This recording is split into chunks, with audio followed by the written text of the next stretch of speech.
I'd like to tell you a fascinating story, one that shaped the world we live in, but not quite the way you find it in thick history books. I want to tell you about the Jewish people and their incredible journey, a journey filled with challenges, faith, and hope. Imagine thousands of years ago when cities were small and people lived in tribes. Somewhere in the Middle East lived a man named Abraham. Unlike others who worshipped stone statues or gods of the sun and rain, Abraham had an incredible revelation. He believed in a single God, an invisible, all-powerful, and loving God. And this God made him a promise that from his family would come a great nation and that they would be given a land of their own. That's how it all began. Abraham had a son named Isaac, and Isaac had a son named Jacob. Jacob, who was later named Israel, had 12 sons. Each of these sons became the ancestor of one of the 12 tribes of Israel.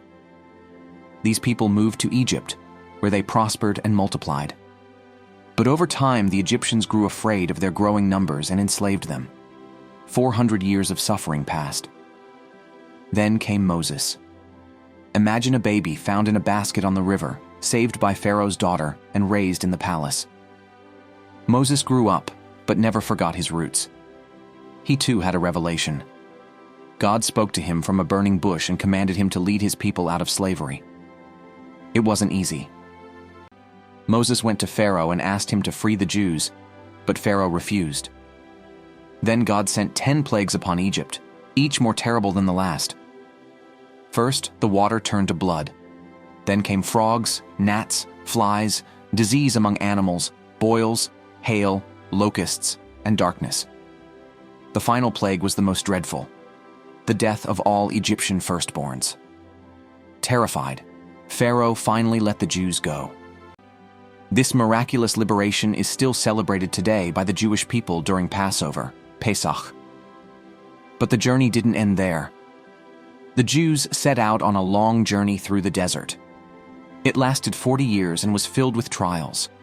They wandered in the wilderness, suffered hunger and thirst, but God fed them with manna, a miraculous bread, and gave them water from a rock.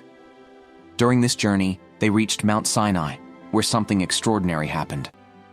Moses climbed the mountain and God gave him the 10 Commandments, written on 2 stone tablets. These commandments, such as do not steal, do not lie, do not kill, and love God, became the foundation of Jewish law. After 40 years of wandering, they finally arrived at the borders of Canaan, the Promised Land. Now imagine, they were once nomads, but they had to become settlers. They had to fight to conquer the land under the leadership of another brave man, Joshua. And they succeeded.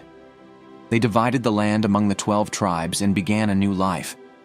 They had judges and then kings. One of the most famous was King David. He was a brave shepherd who defeated the giant Goliath. David united the tribes into a single kingdom and made Jerusalem his capital. But most importantly, he wished to build a house for God, a temple. That mission was passed on to his son, Solomon. Solomon was a wise and wealthy king.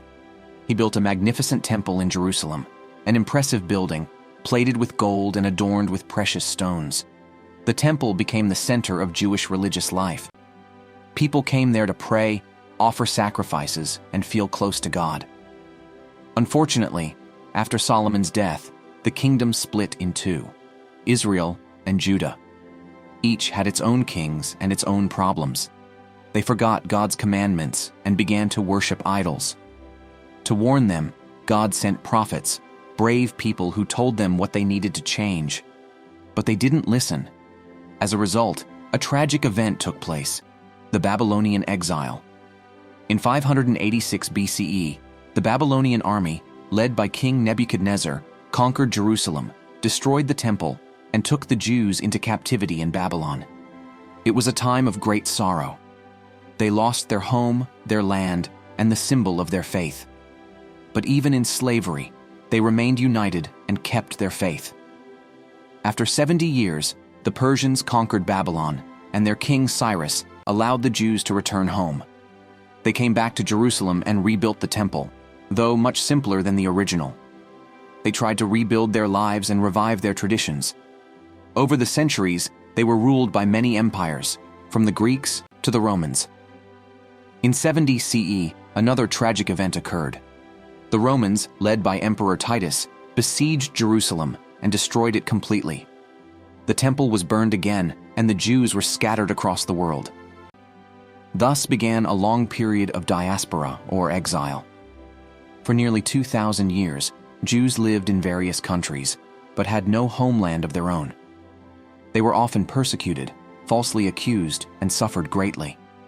But even in their darkest moments, they held on to hope that one day they would return home. Their faith kept them united.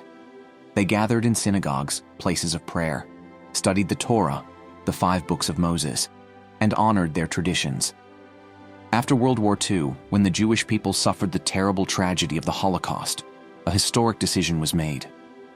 In 1948, the United Nations voted to create a Jewish state in their ancestral land.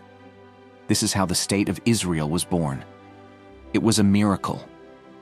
After 2,000 years of exile, the Jewish people had a homeland again. And today, the story continues. The Jewish people live in Israel and all over the world. They survived so many challenges because they had strong faith and a deep desire to stay united.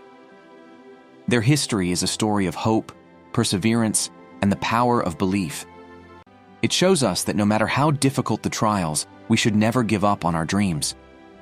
Maybe next time you hear about Jerusalem, Moses, or King David, you'll remember. They are not just characters from a book, but part of a living, fascinating history that began with one man and went on to change the world.